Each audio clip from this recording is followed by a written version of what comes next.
Hey, hey, hey, you are now listening or watching the Halos in the Infield podcast, sponsored in part by Noble L Works over on 1621 South Sinclair, where you can get discounts by just mentioning HITI, Halos in the Infield, drink discounts on us, baby. And also by 714 Tickets, 714 Tickets, 714 Tickets. The price you see is the price you get, and you also get 10% additionally off in the Apply Now code once you order your tickets just by mentioning HITI, Halos in the Infield. Now enjoy the show. Hey, hey, hey, welcome in everybody to the Halos in the Infield daily podcast this Monday morning as we are here to recap the Boston series and talk about the upcoming 4-game set in Tampa. But before we do, my name is Todd Fox, along with... What's up, guys? It's Dominic Lorenz from Catella Chronicles in the house. And also the third member of the show today. Robert from Chavez Ravine. He's from the latrine. All right. I like that. So we're going to talk Angels baseball, all things what happened in Boston. A little bit disappointed, in my opinion. What do you guys feel about overall first thoughts about the series in general, and how did it go the way you think it did, Dominic? You know, I think in a way it went the way I thought it was going to go. You know, Reed Detmer shelled on game one, and it was a pleasant surprise that the offense came to life early on. It helped having a buttload of errors from the Boston Red Sox defense. So, you know, got to take advantage of the miscues, and the Angels did that. Not really shocked that Griffin Canning got shelled yet again. He got shelled against Boston at home. They pretty much replicated that performance once again. And today, Suarez was Suarez out of the pen. It was one of those blow pen days. And, you know, Mike Trout took responsibility at the end of the day for not being able to come up with a clutch hit at the end of the day. And I know we'll talk about that a little bit with Mike Trout. Is he clutch, or is he just a really good baseball player? You know, I know that's been the conversation the last couple of years with his injuries and with how the team has fared over the last, I would say, 2-3 years. But I'm not really surprised. They could have taken 2 of 3, but replicate what happens last week on opening weekend, taking 1 of 3. True. Rob? Yeah. I'm a bit surprised here, man. I'm not going to lie. Todd, I'm really waiting to hear Rendon for the Stamos Award, man. You got to say, guy had 2 hits every single game played. Do I hear you're eating crow on this one or not? Oh, I am, and eventually okay, I'm gonna have to put my bias aside, Rob, and actually give him an award. You know, yeah, I mean, he played great this series, but overall, disappointed in the series. I mean, it kind of showed what we needed. We've been talking here, pitching. Starting pitching, we have 2 guys. I didn't even think Tyler Anderson was going to be a guy this year so far. I've eaten crow on that one.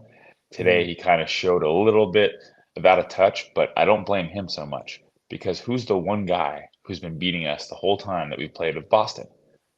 It's always been O'Neill hitting those home runs, sitting back on those fastballs. And what do? First pitch fastball every time, takes us yard. So I'm disappointed in this series. I think we should have won today. Detner's came out like an ace that he was, pitched great. I don't think Anderson pitched bad either. I just want to know who's calling these pitches, and why is there the scouting report? Where is it at? Why is it not leveled out after the first series that we played, the home opener, where we saw Boston just take advantage of everything? But overall, I'm disappointed. Suarez is Suarez. Not disappointed in that. I'm more disappointed that Ron Washington felt like he had to go to him first. Yeah, we're going to talk about that as we dive into each game. But real quick, though, before we get started, Ron Washington, now that you brought him up, Rob, he's been very vocal. I don't know if you've heard his press conferences after every game. Nevin was just like mumbling, really not giving any answers, very just generic as possible. Joe Madden would talk about what favorite songs he used to listen to in the 70s and what mysteries he's going to solve with Scooby. But I love Ron's approach where he's not afraid to call guys out. Are you guys picking up on how he's just straight, he's pretty blunt when you're good. He's giving you all the praise, and when you're bad, he's like, hey, man, this guy needs to pick it up. I picked that up in spring training when he called out Ben Joyce when he couldn't throw a ball in the zone against the Giants that day. You know, his statement was pretty much, you can have all the velocity in the world, but unless you can locate it, sit your ass back down in the minor leagues and fix it. So from that moment on, we knew he was going to be cutthroat, but in a proper manner. He's not going to be completely outrageous where everybody is going to hate him and the players are going to detach themselves from him. It's constructive criticism that the Angels have been lacking at the managerial spot probably since the early to mid Mike Scioscia days and even near the end of Mike Scioscia's tenure. So I'm fine with the fieriness. We saw it, how Ron's been blunt to the media. This is what's going on. Come with your facts and don't try to blowhard me. You're not going to get away with what you did with Madden and Nevin and try to act cute. And I'm just going to laugh in your face and move on to the next question. We're going to get down to business and figure out what we need to do to better this team. So whatever Ron Washington has to do, come on. 2 games into the season, he had a closed-door meeting and the Angels go rattled off 4 in a row. Yeah. So by any means necessary, go for it. I have absolutely no problem with what Ron Washington has done, except maybe today choosing Suarez over anybody else out of that bullpen first.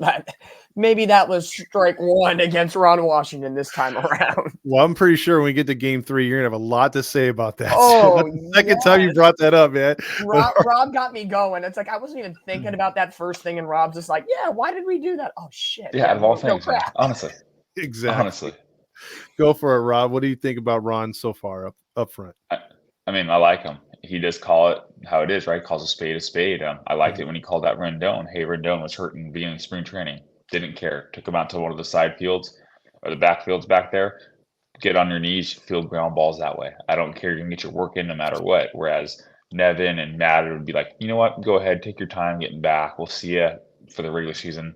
Don't worry about spring training. It's just spring training. Whereas Ron was like, no, this is where you get your work in. I'm going to push you here. And then you'll have time to recover later on. And with him, it's 15 games in the season, right? He's not going to change his culture like that. This has been years and years of poor culture, poor management, poor training staff. He can't turn the tide that fast. He's going in the right direction. Correct. But like we said, though, we're asking the dude to make lemonade out of apples.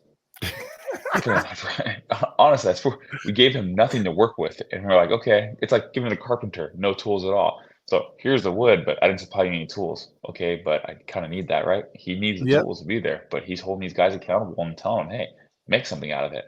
Don't give me excuses. Do something. And I love that. Yeah, he's going to try his best to make the damnedest out of this thing. And like you said, I give him praise for that all up and down. But that gets us to game 1. Again, it was another series where I thought after this game, obviously they had lost the 2 prior games against Tampa. And we always talk about the Angels don't have this guy to stop a losing streak. And Reed Detmers, for the 3rd time, came out and stopped the team from losing another game and got him right back on a win, got his 3rd straight, what is it called? Quality start. 6 1/3 innings pitched, 3 hits, no runs allowed, 7 strikeouts, 2 walks. And this time, the bullpen didn't allow a run. 7 runs, 12 hits. Everybody got a hit in that lineup. This was the most complete start to finish game for the Angels. What did you guys think about this start in general by Reed? And do you think that hitting can come around anywhere consistent to how they played in this game? Well, I think that would be the hope at the end of the day. And before I dive on that, I want to just take a minute to praise Rob on that beautiful analogy of lemonade out of apples. That was good. That reminded me of that drowning quote 2 years ago when the Angels were just on that downward spiral. It's like you have 20 people in a Olympic-sized pool and you're going to throw the single floaty to Michael Phelps and let 19 kids drown. It's like, welcome to the Angels organization. So Rob, good job on that one. But, looking at the Angels in that game, not only did it prove Reed Detmers is the ace of this staff right now, and I know, Heedy posted out that question, how many more starts do you need to see of Reed doing this to prove he's the ace? I think what we have right now on paper, in person, Reed is the ace. Tyler Anderson is the surprise right now, and everybody else is fallen off, and a little bit surprising because I had Chase Solseth and even Griffin Cannon being some of the stars of this rotation. So a little, different angle to go with right now, but quality starts are important. To me, that's even more important than the wins and the losses for a pitcher these days. So to get deeper in this game, kind of calm the bullpen down, even after an off day of travel to the East Coast, he did what he had to do. He didn't falter in the sight of run support. We've seen that time and time again, where the Angels will either tie the game or take a lead, and immediately 5 minutes later, 2-3 batters into the next frame, that lead is now evaporated. He said, I'm shoving it. I'm shoving it to Beantown. I don't give a damn if you're wearing your Boston Marathon jerseys. You can suck it today. And he put it down their throat. So, he did what he had to do. And he kind of had but he really had a calm demeanor about him. He doesn't look like he's deer in the headlights like we've seen him in seasons past. So whatever Ron Washington, Barry Enright are doing with him specifically, do not change. I think everything is working right now with Reed Detmers. When that curveball works, he's on. And that curveball is nasty right now. And we saw it with the 12 strikeout performance last week. And then what he put together this week, 2 days ago, against Boston. So A+ work, not a complaint in my mind at all. Yeah, I totally agree. I mean, you can't knock that pitching, right, Rob? No, I mean, not at all. He struggled at first. I mean, trying to find his command and everything with the breaking pitches, and he worked on it in between innings. He said in the postgame, right? He went in between innings and worked on it. He was always working, and if he continues doing this, he's the ace. The call, I don't need to see any more from him right now because he's just proven day in and day out he's putting the work in. I also thought Silseth was going to be good, and I still think Silseth is good.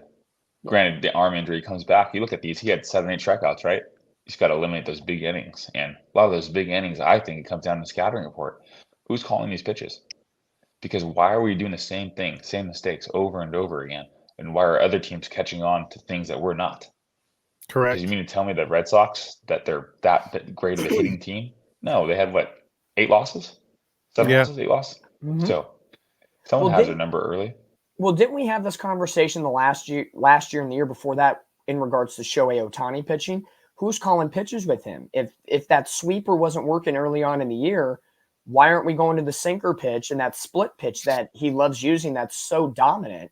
And why are we choosing sweeper over that? So that it's a wonderful question to ask. Is it the pitching coach making these calls? Is it Logan O'Hoppe? Is it Tyler Anderson, like today, speaking into his glove and like listening to the ball? That joke was going around online. Like who is doing this call at this point? Or is it just, I'm feeling a certain way, I'm on the bump, I'm making a decision regardless of who is on the mound for the Angels? Yeah, I think someone else was today, right? There's no way. Yeah. I think it might go game to game where they say, hey, you know what, we're going to let Tyler call this one, or we're going to call it from up above. Like the Griffin Canning one really gets me going. Like I don't understand his pitch selection or just the choices that he's throwing, or just the fact that he's got no movement on his changeup at times and nothing on that fastball. It's a beeline fastball. So we finished game 1. The Angels won by a touchdown, 7-0. They flipped this. I will say, Todd, though, I know we talked about Reed. We got to give some flowers though to Taylor Ward. Oh yeah. We're gonna get to Taylor Ward. I want to sum him up towards the end. Towards the end, okay, because I know we've had a lot to talk about him so far, and to lead into the future conversation in a few moments. I think we can all agree in some way, shape, or form he's performing at an all-star level. Oh yeah. Put a pin the first 2 weeks. Put a pin in that one for sure. We're gonna definitely get back to that one. Interesting note in this one, you brought up the jerseys, the Boston Marathon jerseys, and Gooby said it, or Wayne Randazzo said it, and I was saying it to what is on the last podcast was why, or in the post game, man, if I'm a Red Sox fan, I'm pissed off because, again, part of the mystique of going to that fabulous stadium is to see the bright whites, the old school Red Sox, maybe even the high Sox, and you don't see any of that. You see those ugly uniforms all 3 games. And there's some fans sprinkled in there that's their only series they're going to go to all year, and they didn't get the true Boston, effect or the experience. So very disheartening. I think Wayne Randazzo picked up on that as well. That real quick, if I can. Go ahead. Isn't those uniforms the Boston Marathon?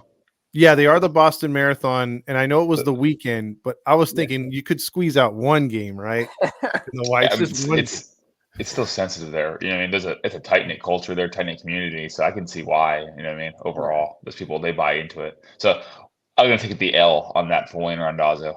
Okay. After a big dub calling out MLB the week before. He's Yeah. going to have to take just a small, he's going to go a half game down in the standings today. All right, I'll give you that one. I'll give you that one. So game two, we were saying this before. Canning's got to have a good start. He's got to get the Angels out of the gates with zeros, give them a chance to get on the board first, control the ball, keep it in the field of play. Guys, what did you think about that first inning? His overall start. I guess the only word to sum it up really at this point is unacceptable. Okay. To give up 4 runs to a Boston Red Sox lineup that doesn't have Rafael Devers, Trevor Story's out for the rest of the year, and off the top of everybody's head, who can we really notoriety name in this Boston Red Sox lineup besides but Tyler O'Neill and maybe Yoshida coming over from international signing a couple seasons I had ago. no idea who Casas was until we started playing Boston. All of a sudden, he looks like a freaking all-star. Yeah. So, to do that in the first inning against a lineup, Duran, Abreu, Yoshida, Casas, Dahlbeck, it just tells me that there's a belief maybe in the back of Griffin Canning's mind, and maybe it goes back to the pitch selections and the pitch choices. He doesn't trust anything that he's throwing right now. And I think that's factual evidence. He just, as Todd put out, beeline fastball, nothing special. There's really no effectiveness in his secondary pitches. It just seems like it's a constant bullpen day where it's like we're just testing things out to see what happens. If I get shelled, we'll put that in the category of things to work on. If something works out well, great. Like his first start against Baltimore, gets shelled early on, but then he finds a way to at least get deeper into the game. Something to work on. Baltimore's a good team. But ever since then, it's been bad. So we've gone from the ish, the bad, and now yesterday was the ugly on Saturday. Unacceptable would be the only word for me at this point. Okay. Yeah, I mean, I think he's done, to be honest with you. There's nothing left to show. I mean, you're throwing a 91, 92 mile per hour fastball, an 88 mile per hour changeup. Your changeup's nearly as fast as your fastball. I mean, to the human eye, 3 miles per hour is nothing. Granted, it's 4 miles per hour, right? But you can't keep these guys off balance. Your slider's 88 miles per hour. Your changeup's 88 miles per hour. Your fastball's 90 miles per hour. It all looks the freaking same, especially when you hang that changeup. It's just a fastball at this point in time. The inability to do it, read Detmer's camp, keeping people off balance. And the first run that scored was a 1-2 count, and you threw a fastball, and you hung a flat fastball. And then again, you go to Cass. Again, you're throwing a changeup, and you hang a changeup down the middle, which looks like a fastball to him, pretty much. It's just his time here in Anaheim's done. Send him AAA, send him somewhere else. I don't think many teams want him unless they can work on his velo or a different type of pitch. Honestly, if I was him, I would just go fastball, split finger. Yeah, because he doesn't get the break or even throw an over the top curveball of more of a 12-6. So you can get some type of a loop coming over it to throw someone off balance a little bit. But what he's doing, these sliders that don't slide and these fastballs that are dead straight. I mean, these are major league hitters. They're seeing 90 plus, so they're just sitting back. It's batting practice. Well, here's a question, Todd. I'll put this one to you, and Rob, you can chime in too because I like your take. Do we put any of this? And I'm not trying to throw blame one way or another, but Logan O'Hoppe, he's behind the plate. He's seen what's coming in, and again, we don't know who's calling pitches for certain pitchers right now. So that's kind of the X factor in all of this. But at some point, does Logan O'Hoppe just turn to the dugout and say, like, enough? Like, he can't throw this pitch. It's not looking good. Move on. Like, let's focus on this one's sort of working. This one's kind of working. I know you don't want to demoralize your battery mate on the mound, but can he step up? Because we all know he's one of the leaders on this team right now. I don't know if he has that kind of pull yet. I would like to hope that someday he does. But it'd be one thing if I were O'Hoppe after that first inning, I'd go over to Ron or Barry and be like, hey, let's switch it up how we're going to face these guys. He looks better with the slider tonight other than the changeup. Let's not throw the changeup that much. I would hope it's something like that because you're right. A lot of those pitches were belt high and up, and you can't be living there with inferior stuff like Rob was saying. Yeah, I mean, O'Hoppe's not going to show you up. And honestly, who are you going to go to in the bullpen? Like we just said, you're going to go to Suarez. O'Hoppe's like, you know what? Take my chances here with Canning at this point. See if you can develop something, right? I mean, what are you going to do? that Yeah. point Yeah, in time. and here, check this out, guys. So his final line for this game was 4 innings pitched, 9 hits allowed, 6 earned runs, no walks, which was the only positive. But he threw 6 strikeouts, and this is a weird stat: 70 pitches thrown in 4 innings, 51 were strikes. So the balls to strike ratio is pretty good. Yet he leaves with a 9 ERA. That's the issue, right? When you're throwing strikes, but you're throwing the same speed on and everything, just it's too hittable. You Yep. don't have the swing and miss type stuff, which we were talking about Tyler Anderson last year. Didn't have that swing and miss type stuff, and he got lit up. I mean, I blame personally too all this stuff. I'm going to go back to the Angels organization as a whole. Why are these strength and conditioning coaches not gone him up to 95 miles per hour like he was in college? He Mhm. came to us hurt. We knew he was hurt, but we've done nothing to develop this dude in all these years. Honestly, he's gone backwards.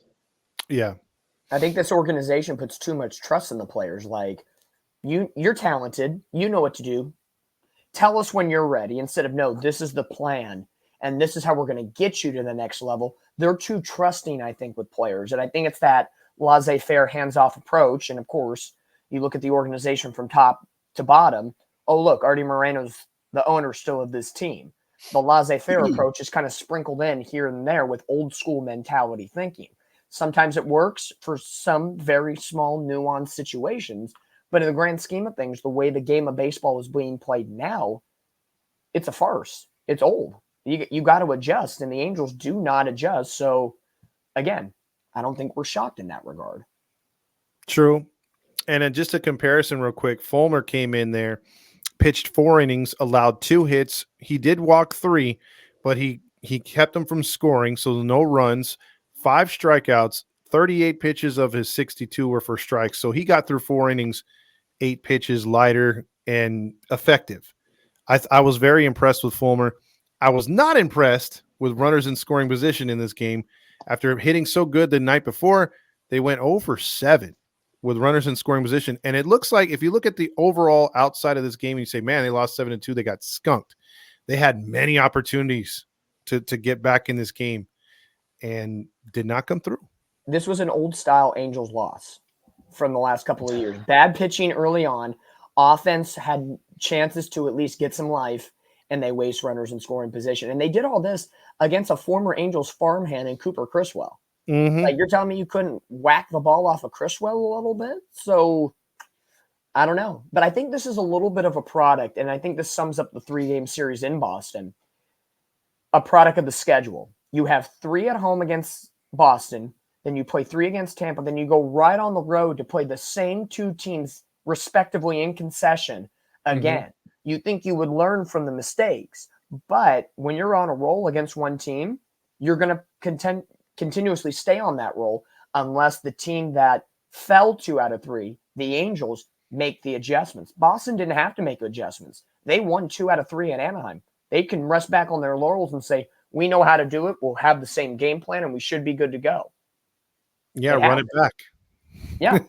So that's, I don't want to say, I don't want to give the Angels a pass and say, okay, victim of the schedule. Boston's a good team. No. You should have been able to right the wrongs and at least split the overall season series, 3-3. Exactly. Agreed. Yeah. Agreed. Okay, so then on this one too, guys, again, with letting chances slip through their hands here, did you guys notice in these last 2 losses that when the Angels had an opportunity and blew a bases loaded chance or they left runners in scoring position, what happened the very next half inning? The Red Sox would somehow cultivate a home run or put their own little rally on to add a couple other runs. It's sort of like the baseball gods saying, well, you screwed your situation up, and we're going to help them now. We were trying to give you a bone here. So what do you think about that one, Rob? I mean, it just seems like the bounces weren't going their way in this game or the next game we're going to talk about. I mean, just like we said, just failure to make adjustments overall, right? These guys had a game plan going in, had a hitting plan going in. You go to the game today, Yoshida hits that home run in the 6th inning. Why? Why are we throwing him? I mean, sometimes almost to the point where give up on the hitter, give him something to swing and miss at. If it's ball 4, it's ball 4. A guy gets on base. I understand people could say, like, hey, that's not the right thing to do. Put a guy on base, walks, scores runs, but don't hang a sinker down the middle. Oh, right? yeah. And the ball just goes out fast. I mean, the whole series against these guys, and even here at home, we just hung pitches to try to get over for strikes. This is Major League Baseball. There's no get me over strikes. You got to pitch every pitch to compete. And if you're not competing, have a game plan around it. And I don't know if Ron has to fight this uphill, but so far, Barry Enright, I'm not too satisfied with him overall. To be honest with you, I mean, yeah, Detmer's is pitching great, but we all knew he could do that. Tyler Anderson's pitching great. He's done that before. We were hoping he'd get back to that himself, but how much pull did Enright have with those two guys that you're failing everywhere else? Because these guys are making the same pitches, same mistakes, and why we have my whole thing is if I have a 4-seam fastball, a 2-seam fastball, and a sinker, they're all relatively the same pitch. They're not big swing and miss type pitches. Where's my developmental stage of like, hey, get a different pitch going? Just like how Washington, like you said, called out Ben Joyce. Great, you can throw 100 miles per hour, but your changeup's 95 and you hang it. So we're going to go ahead and go somewhere else with you. Go back to work on your stuff back in the minor leagues, but we're going to be content with all these other guys. It's like, come on. But we knew we needed pitching. We knew we needed this the whole time. We had plenty of opportunity to get someone, but it's just failure in the department of scouting. Correct. And spending. Yeah, spending, scouting, everything. I agree 100% of the way with everything. Yep. So that moves us on to today's game, which was a disappointment. It was an early game. Bello against Anderson. We all knew, Anderson was trying to match the scoreless of Nolan Ryan. He just needed 2 innings to get to it at 16 and also match Reed Detmer's hot start and go 3-0. That didn't last very long in this game, as once again, the Red Sox would get 2 in the first inning, 2 solo shots by 2 familiar guys, O'Neill and Casas, who continue to hammer the Angels. Thoughts on Anderson's start? I'll read his line real quick, and then I want your guys' takes on it. 56 of his 93 pitches were strikes, so he kind of struggled, but 4 1/3, 4 hits allowed, 3 runs, 3 walks, 4 strikeouts. When he left, it was still 3-2. It was reasonably good and plenty of chances to come back. Do you think this was, even though not a long start for him, it wasn't a 5 or 6 inning start, but do you think this was a good enough start even when he didn't have his best stuff? I think it still shows that he still got something in the tank. I'm not going to lose all faith in Tyler Anderson at this point with the state of the pitching staff right now. It's Detmers and him 1-2 at this moment right now. He labored a little bit. Every pitcher's going to have that moment. Reed Detmers is probably going to have it against a stronger team, maybe like Texas or, who knows, maybe Oakland he might struggle because all of a sudden Oakland knows how to win ball games. But, you get into these situations, 4 strikeouts. He gave up the long ball. His ERA is still at 1.47. Really good start in his first 3 appearances. None of us, I really believe, expected he could have this for us. I think it's just fine-tuning.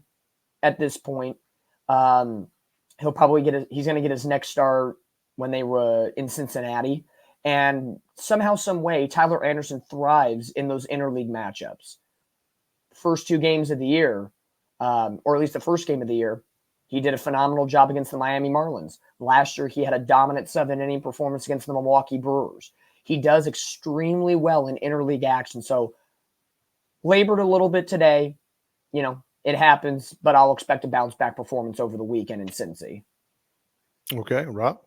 Yeah, I mean, I agree. I don't hate this performance necessarily overall.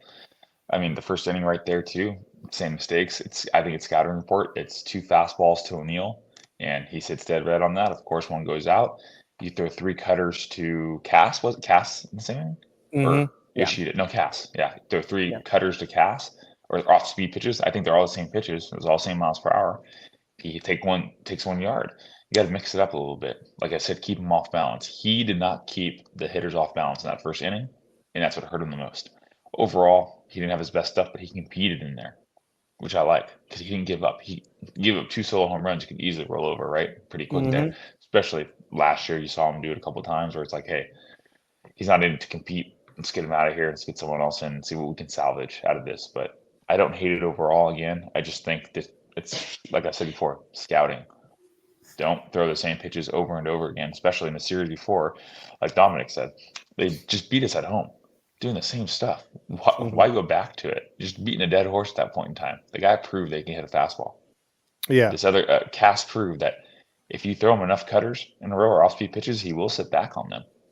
I don't know if we're tipping pitchers or what, but it was a bad feeling watching that first inning right away. It seemed like, why are we doing this? It almost felt like Madden was back there again. Yeah, absolutely. It's disappointing. Absolutely. We didn't want to be put behind the 8 ball because this is a team that can't afford it. But let me bring you guys into the question that you guys brought up, because again, Dominic was starting on this the first 2 times. I was like, all right, man, we'll get to Suarez, your boy, my boy. But Suarez in that situation obviously threw gasoline on a fire and put the Angels down 5-2 instead of just being down 1, which we'll talk about later, the rally and some guys who contributed good in the series. Would you guys have gone obviously to Moore in that spot? I know he's the only other lefty in there. We don't have Quijada yet, but the fact that we had to go, or for some reason go to Suarez in a situation where it's a 1-run game, were you guys thinking that was lights out right there when Suarez came in? That was, I'm not surprised at all. You just see Suarez coming out, and you hope when Suarez comes out, the Angels are losing 9-0. It's the 7th inning.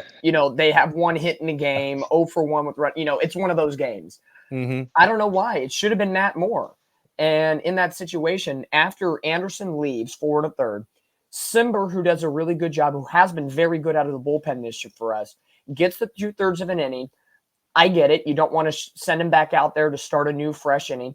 If they did, great. If they didn't, okay, whatever. But you still had fresh arms for the majority of that bullpen because Detmers went very long on Friday, and you got chunk innings yesterday from Fulmer. So to not go to Moore in that situation, again, is it Ron Washington? Is it Barry Enright? Is it something being said in the bullpen?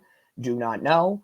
But it's definitely Matt Moore in that case. And at this point, I know Rob said, what's left of Griffin Canning? To me, what the hell is left with Jose Suarez? Nothing. Suarez, yeah. I think it's time where you cut your ties, you move on, and maybe, just Canning go into that bullpen swing reserve role, and somebody else comes into the starting rotation. Oh, wait, we didn't sign anybody. That point is null and void. Rob, how do you feel? I mean, Matt Moore was an option there, but even Hunter Strickland, where was he at? Why is he not an option in there? Come on, I thought he pitched pretty well the Friday night. So I mean, you got to do something here, and bring someone up then. What are we doing here? There's plenty of free agents. There's plenty of teams reaching in free agency still, grabbing guys and bringing them on. Julio Teheran, why do we not pick him up? Someone just beat up the Cubs, I think, or the White Sox. One of them just beat us to the punch. Yeah, on them. There's plenty of guys out there. We talk about too, right? Get Bauer, but obviously we know MLB has him blackballed.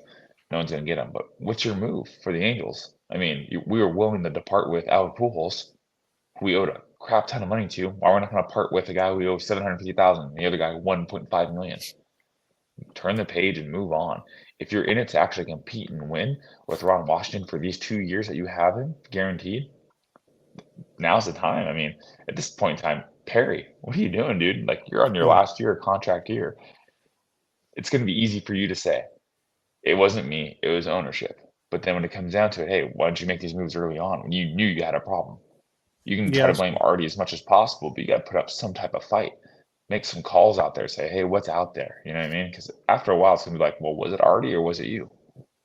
Yeah, that's very true. And then those are questions that are going to be answered maybe at the end of the season, from one side or the other, or they might be pointing fingers. But to get on something that happened in this game, they went 1 for 10 with runners in scoring position. And obviously they got 1 run back to make it 5-3. Drury had hit home run earlier, so you're feeling a little good. Maybe he's off the schneid. The offense had opportunities again. I thought a key spot was in the 8th inning when they couldn't get that run in, turned into a Drury double play. And then the 9th inning pissed me off. And I went off on the post game tonight this afternoon because it was so upsetting to see that they were getting to Kelly Jansen. He was wild. They got the bases loaded. I thought, like you said in the beginning of the show, Rob, Rendon had a really good series. Fly ball to center. They scored the run. and everything worked great. Neto took the extra base. You had second and third. Everything was set up for, at worst, you thought was a tie. Thoughts on Rendon's at not Rendon's at bat. Thoughts on Renifo's at bat and Trout's at bat to end the game. If you guys want to give your takes on that. To me, Kenley Jansen, as you said, was wild. Rengifo, honestly, this might be contrary to popular belief.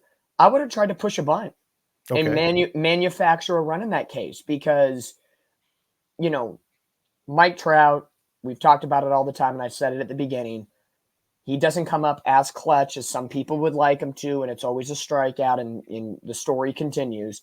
But Luis Rengifo, who hasn't been, I guess you could say, he's not awful this season. He has had some hits. He has done some things, but he hasn't been the clutch person. And on a day where he was 0 for 4 coming into the at-bat, why not try to get something and try something? I get it. Maybe you're trying to hope to get another fly ball and get a sacrifice fly and manufacture it in that situation. But Ron Washington is the manager who says, I'm going to manufacture runs, bring that old school baseball, steal bases, do all this. Rengifo has put down a bunt every once in a while. And even if he's out, get the run in, move the runners and see what happens. And then if you're tied, Trout comes up with 2 outs. If he gets out, maybe we're not having a conversation as Mike Trout blew the game. It's he couldn't get the Angels the lead, and it changes the narrative in that sense. Kenley Jansen found his stuff magically, and boom, there you go.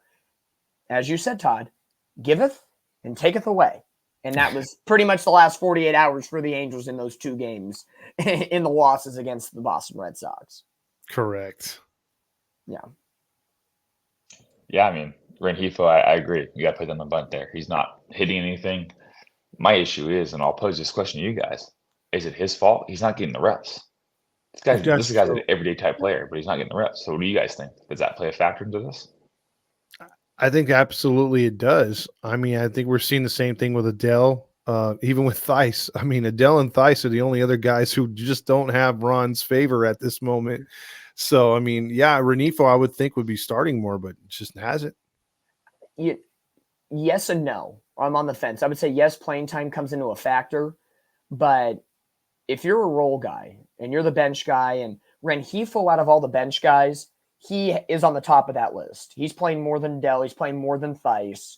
And at times it seems like he's playing more than Moniak right now. Mm-hmm. So I would say as those bench players come on in, they got to take advantage of the situation. And we saw it in that day game against Tampa. Joe Adell, his mental stature goes blank and doesn't slide in a second. You can teach that all day long. He didn't execute it at the end of the day. Rengifo's out there. He got the shot today. He didn't execute it. Yes, there is an element of it where reps do take into consideration, but Rengifo's been on this team a long time. Joe Adell, even though he's had inconsistencies, he's had somewhat of a shot in moments. You got to capitalize if you want to be put in these lineups for Rod Washington every day.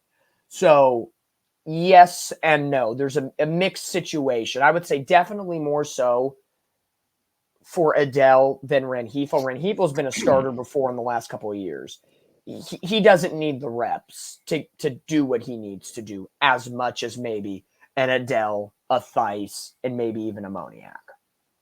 Yeah, I mean, yeah, reps and mentality-wise, too. Rengifo's a guy who needs to be in there every day. He's an everyday type player to me. He might be, with Shonowell's, nuts being a little bruised. So even not being bruised, man, Shonowell, I mean. Speaking of giveth and taketh away, right there, just your manhood your pride gets hit. No pun intended. Maybe come back and hits better, man, because he needed something like that, kicking the ass or something. But yeah, that was more than a kick in the ass. Yeah, I mean he got hit in the. These nuts. Yeah, but and then Trout, man, Trout's got to. We talk about it all the time. Is he clutch? Is he not? In our little chat, I threw out a stat to you guys and everything, which I didn't know about. But of course, now he's lost a step. We talk about this all the time. He's lost a step. He was guessing today. He faced nothing but cutters, and he was looking for the off-speed pitch. He's not reading the pitches anymore, right? He's not sitting back fastball or sitting back whatever it was. He guessed on that last pitch, which led to the strikeout. I wish they would just sit him, pull him to the side, sit him down, and say, "Hey, dude, you got to see the ball, hit the ball. I know it sounds simple, but don't go up there and guess. Because Yeah. when you guess, you strike out like you did. He whiffed. He wanted a fastball so bad right there. But of course, a cutter. Jansen's lost a ton of velo since he's been a Dodger and all that stuff, even with the Braves too. Overall, but I still think Trout, at time to time, needs to shorten up that swing. But no one has told him to. Hey, those hands are too high. Sit back. We don't need a home run from you every single time. The base hit single would Yeah. work wonders there, right? 2 run score. You have Yeah. Moniak at third base. Obviously, he's going to score no problem at all. But I don't know. Something I don't I want to say think Trout's broken down, but he ooh, doesn't make the adjustment late. He puts so much pressure on him, and you can see how tense he is. It is insane how tense he is. He's trying to win games, which I love that about Trout. But don't put the weight of the team on your shoulders only every single time because you're not going to get great results. Yeah, I because think oh, go ahead. go ahead. No, I was just I think that's just the nicety of our organization. Like Mike Trout, he's talented. He's one of the best in baseball. He'll figure it out. Leave him alone. We don't need to tell him to shorten up the swing. Don't look at the pitches. I think that just symbolizes our organization right now. It does. Yeah, It's I crazy. think the pitch that he hit in the 8th inning for the leadoff triple was standard what, Trout will give you. That off-speed pitch, he's got it. But like Rob said, the fastball, he's just freaking late. So to sum it up, they lose a tough one here in Boston again. But a couple things I want to bring out before we move into the Tampa series. The problems with runners in scoring position, number one, that has to change because they got to score on some of these to win with the average pitching that they're getting. Number one. Number two, I was really impressed with the bullpen overall outside of Suarez. Everybody else that was called upon in this Boston series put up zeros in one way or another. So I was impressed with that. And then Hicks. What do we do with Hicks? Are we going to continue to play him? Because another freaking hat trick for Hicks.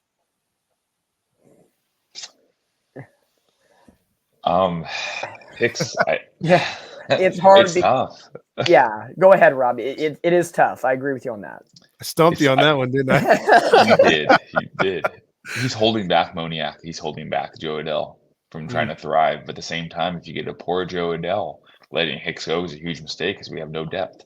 We don't have anything Correct. in the minor leagues that we can go to anymore. We don't have anything on the bench that you can do. He's a tough one overall. Yeah, I don't say get rid of him, but I do say start benching him. Make him a role player. Make him that defensive replacement coming in late in the game. Make him that pinch runner, come steal bases, or that left-handed hitter only because we need something from him, and we're not getting it currently. But then time and time again, when I think, you know what, screw this guy, I'm done with him. He comes up, timely hits, does well, right? That's the only Yeah. issue there. But he's holding back Moniak. I'm a big Moniak fan. The guy batted 280 last year. I think we'll get more out of him than you will get out of Hicks in the long run. I think True.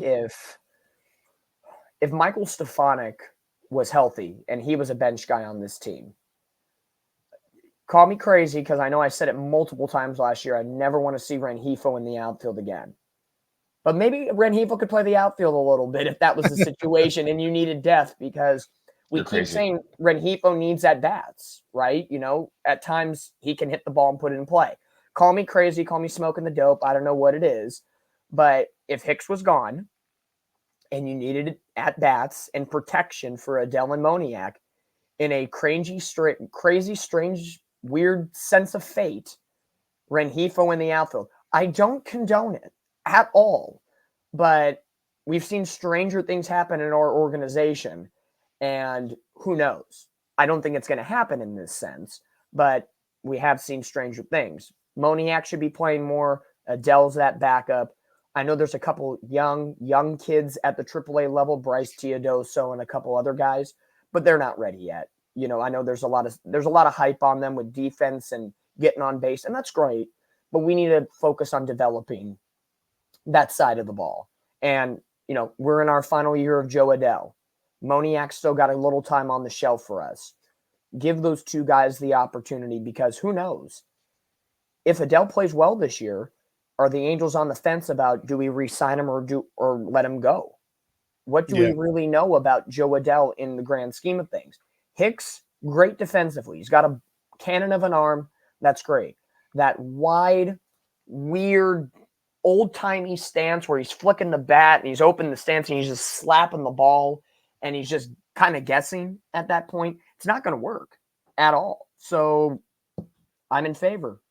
Moniak should be starting, but he's maybe not on as good of a side with Ron Washington as maybe some of the other guys are. That's Can I true. say it again? You're crazy. Maybe I'm smoking the dope. I don't know. We're trying something here to make magic, people. Yeah, that is true. And real quick, I will give flowers to Taylor Ward, who's that's the thing, and that which is scary. I said in the post game, usually back in the day, you're scared to throw to Trout. You walk him and you go to Ward right there, but they don't want to walk Trout because Ward has 5 homers and 16 RBIs, is batting something crazy like 330. So he's got like an on-base percentage of like 450. And so he's been lights out, and that's been one good plus for the Angels. What do you guys think about Taylor Ward's performance, and can he keep it up? I think so. I think at this point, there's faith in him. He's healthy right now, knock on wood. Hopefully no 94-mile-an-hour fastballs to the face, finding the little slab of concrete or slapping into the plexiglass wall out by the bullpen in left field at the Big A. He's steady, very smooth swing. He's not overcompensating, trying to hit home runs. He's not guessing. He knows and has a plan going to the plate. Every batter in the Angels lineup, with the exclusion of Rendon, since he's hitting the ball right now, could learn something from Taylor Ward. And that's no disrespect to anybody else who's hitting the ball like O'Hoppe and Neto, but Taylor Ward's your main guy right now. He is your source of offense. And it's great to see. He's playing at an all-star capable level. And with only, I believe a year or two left on his contract, he knows this is big time right now where the eyes are on him. Is he going to be that cemented left fielder for the Angels' future for the next 4 to 5 years, maybe 6 years, the remainder of his career? And we see it all the time. He has a great April and a good May, and then he dips as the season goes on. This year's all about consistency through the whole year. And is he going to bat 330 every month? Probably not. But if he can steady it off and be consistent and stay in that 4 hole, I am all for that. Call me crazy, all-star level year. Okay. Rob? Agreed. I mean, Dominic said the best. He has a plan. He has a hitting plan going up. We haven't seen that in years past. We almost see him like a Trout in a way, guessing, chasing those breaking balls, and those breaking balls aren't confusing him this year. He's actually crushing those breaking balls now. So it almost makes you want to throw fastballs to him. But at the same time, the guy still has enough pop where a fastball, he will take you out as well, too. So, I mean, I agree. All-star type year. I think he can keep it up. He looks like to have a better presence about himself overall on the field. And then even in spring training, the guy had a presence about him, right? Kind of going out there, getting his work in and doing the right things. And Ron Washington never complained about him. So that's always a huge plus, right? When the coach isn't looking at you or having to tell you what to do, you must be doing something right. Yeah, him and Detmers have been dialed in. Obviously, they have a different look. So that'll take us away from Boston for the final time this year. We don't have to talk about the Red Sox unless we're chasing them somehow in a pennant race for a wild card spot. So they're done. Tampa Bay now. We roll into Tampa Bay for the final time, and we're going to give away the starting pitching for the matchups. First game is game 1, and a guy in need of a really good start. Again, we have a couple of those on the team, but Patrick Sandoval will be going up against Zach Eflin, a guy we faced here in Anaheim. And Eflin really didn't have it. That was the game the Angels beat him. They took him out pretty easily as he got the loss in that game, his second. He's 1-2, and also is Sandoval. Who do you like in this one and why? If we're going with the same script like the Boston series, the Angels should hit the bat off of Zach Eflin. No doubt about it. You had a plan last time going around. Keep to that plan. Think he's not going to change, but be prepared if he does throw something different at you. So as long as Sandoval performs like he did in Miami and is consistent, the Angels should win this game. But Sandoval is right now still a coin flip question mark. But the offense should be able to get back on track. I have all the faith against a guy that they swung pretty well at last week. So Dominic's got him 1-0. Rob, do you concur or do you disagree? I disagree. Sandy's got to work on those walks, man. He's not having it. I mean, like I said, Griffin Canning and him, it's even Suarez. We're in trouble because these guys aren't working on certain things. The walks pile up on them. Players get flat-footed. Bats get cold at the same time too. It's hard, right? When you have a guy struggling out there. Granted, there were a couple of errors last time he pitched, which didn't help him out at all. But I'm not liking the stuff. You're playing in the trough. That ball does fly out a little bit there, right? Because it's a dome, so there's nothing stopping it, holding that up there. I know the numbers are pretty much the same between these two guys, but I do see Zach Eflin making an adjustment. I mean, he did it against Texas, and then he came out. We blew him up a little bit, but I see him making some type of adjustment to the Angels hitters right now, especially watching this Boston series, excuse me, and seeing where they were able to execute against our hitters and kind of follow that. I believe their scouting department's a lot better than ours. Just a tad. A little bit. Yeah. I'm going to look at it this way. If Sandoval is struggling and he has like 68 pitches in the third inning, we're in deep shit. But if the Angels can knock off a couple runs early and put the pressure on Tampa, that may help Sandoval like it did in Miami. But I'm going to pull out my Halo honk in this one. I'm going to go against my better judgment, and I think Sandoval and the bullpen hold on to this one. So I know I'm stretching for that one, man. I'm almost hurting myself with that one. But Jesus, I want to believe this guy can turn it around. I really do.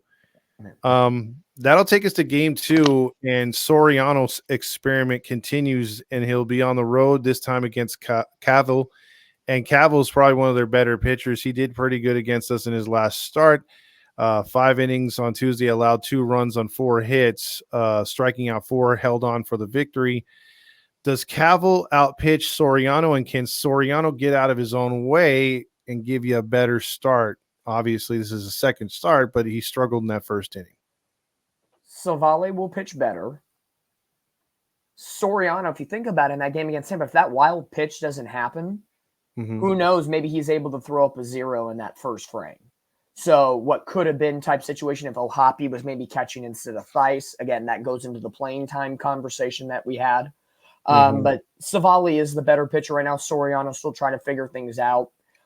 This game scares me a little bit because probably you want that day to be a little bit of a bullpen day, and you need a long middle reliever. God, please don't let it be Suarez. Let it be Matt Moore. Let it be somebody else. Let it be Fulmer. Maybe Fulmer, it's a piggyback type situation between Soriano and him. Okay, I'll take the bait on that one. But it's going to depend on what happens in the Sandoval game for the bullpen for game 2. Correct. Soriano, best case scenario, I know it's a second start. Can he give us 4 innings? That's going to be a lot for him. 3 has to be bare minimum. But if he could get us 4 and somehow we're tied or within a run going past that, then you feel, okay, we're still in this in some way, shape, or form. But this game, I'm going to go against my better Halo honk judgment and say I'm a little shaky. A little shaky. Do you give him a win or a loss? Probably a loss. Okay. I'll say loss on this one just because Soriano's still got to prove more as a starter, which is okay. He's being thrown into the fire. Yeah. You got to take the bad with the good. Yeah. Rob? Loss. This is just a tough matchup, man. He's like, Dominic, shut up. Just say loss. you had too many stats there for me before you made that decision. I'm sorry. That was too quick, too slow of an answer. I needed, a quick answer. All right, straight up. All right. Yeah, I should have been a Dodger fan now, looking back at my decisions in life. How dare you? How dare you? Hey, they just lost 2 or 3 to the Padres. How dare you? We're talking about that guy was irrelevant. No, I'm glad to be able. It's Soriano experiment. It's an experiment, right? The guy's just a power pitcher, 1 inning type guy. I mean, we're asking him to do something he's never done before, and I will go against a better judgment and say going Soriano to Suarez would be the best thing because you're going from 100 miles per hour guy to a guy low 90s, throw you off balance, but only do Suarez 1, maybe 2 innings max and get him the hell out of there. Yeah.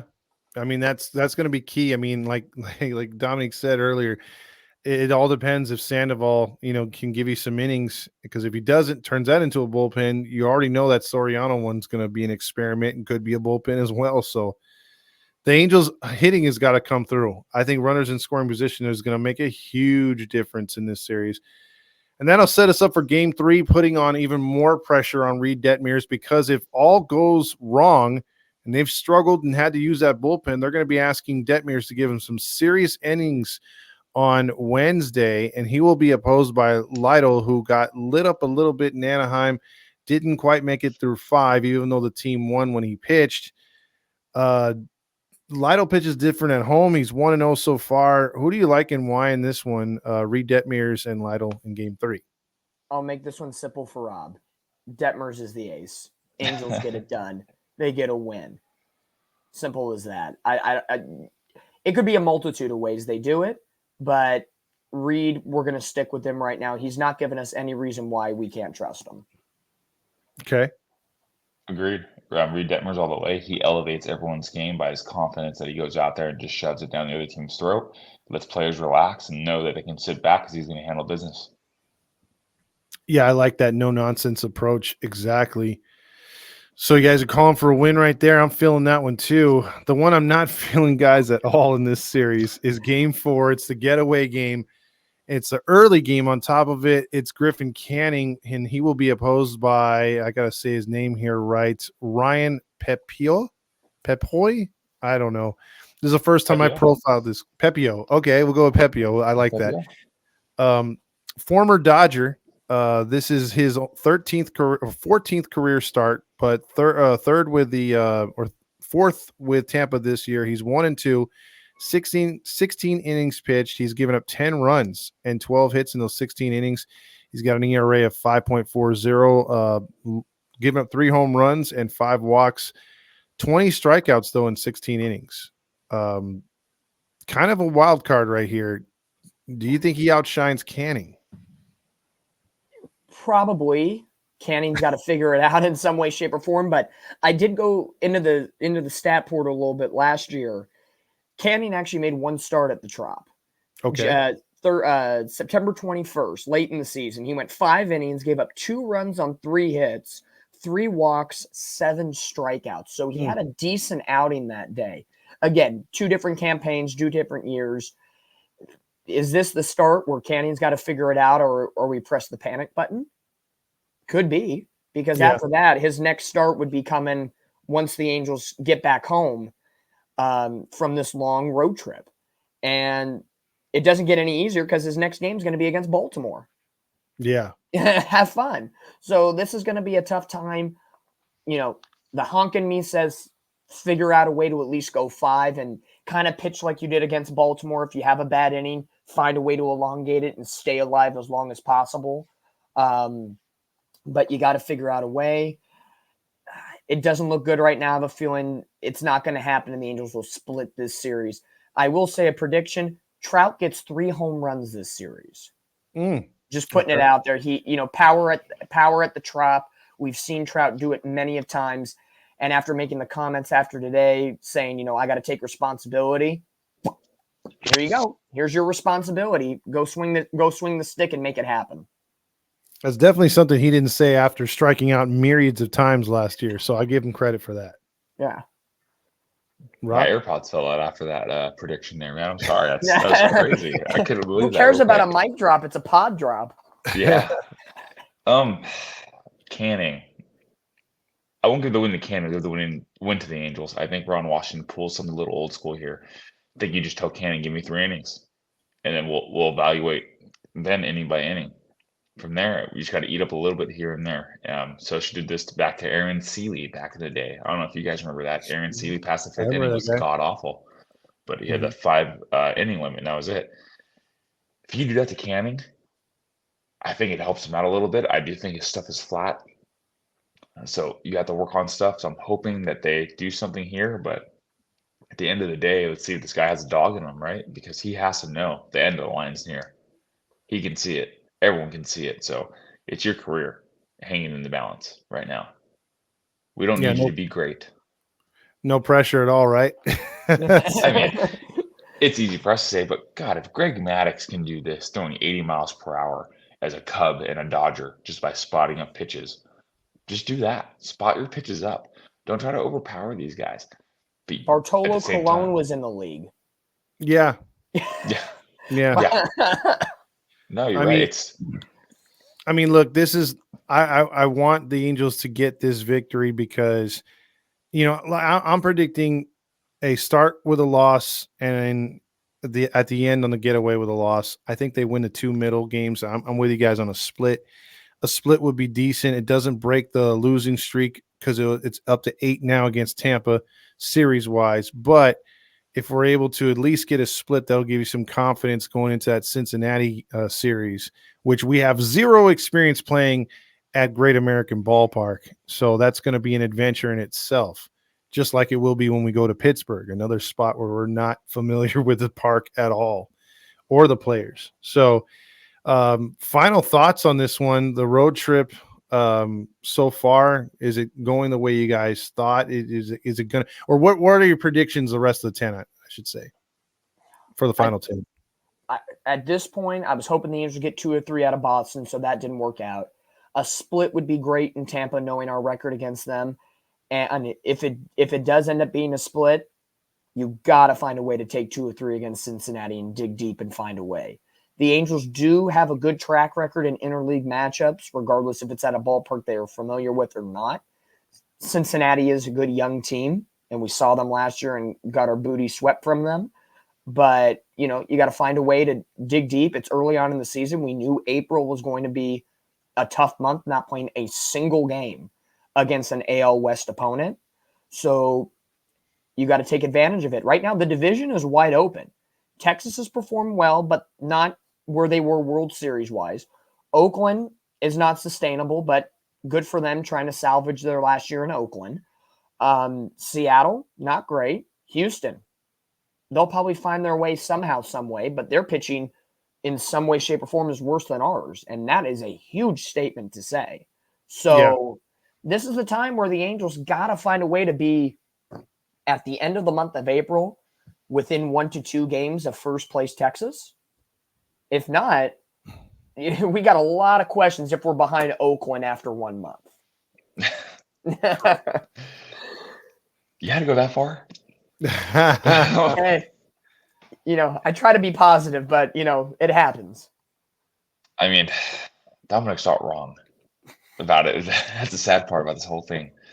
My whole thing is that at this point, try to be 500 throughout the rest of these series. And if we're flying over some states where Zach Greinke's at, and we talked about this in chat, or Bumgarner, please pick them up on a flight and take them with us. And we need something, right? We need some type of push. We don't have it. We don't have the minor league system without making a trade, and no one's going to make a trade with us this early in the season because they're going to see, hey, Angels are sinking already. They're selling out. So, and that's going to be the narrative around the league overall. But we got to figure something out, even with our depth and hitting wise too. I don't know about you guys, but I don't think we're doing great in that stature as well either. Shanwell, not happy with him, even when he was healthy.